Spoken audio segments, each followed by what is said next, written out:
અષ્ટાંગ યોગનું પહેલું પગથિયું છે યમ, અને યમ 5 છે. એમાંનું 2 આપણે જોઈ લીધા, અને ત્રીજું છે અસ્તેય. તો અસ્તેય એટલે શું? સ્તેય એટલે ચોરી કરવી, અને અસ્તેય એટલે ચોરી ન કરવી.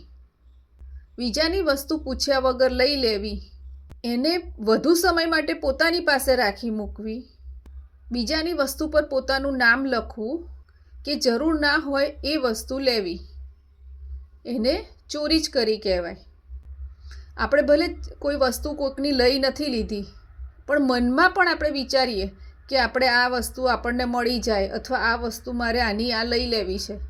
ખાલી મનમાં એવો વિચાર કરીએ એને પણ આપણે ચોરી કરી કહેવાય. તો મિત્રો, આપણે આ રીતે સૂક્ષ્મમાં અસ્તેયનું પાલન કરીશું અને આવા ગુણોને આપણામાં વિકસાવીશું, તો આપણા શરીરના દરેકે દરેક સ્નાયુઓમાં, મસલ્સમાં આવા ગુણો વસવાથી આપણા મસલ્સ એકદમ રિલેક્સ અને લચીલા થઈ જાય છે.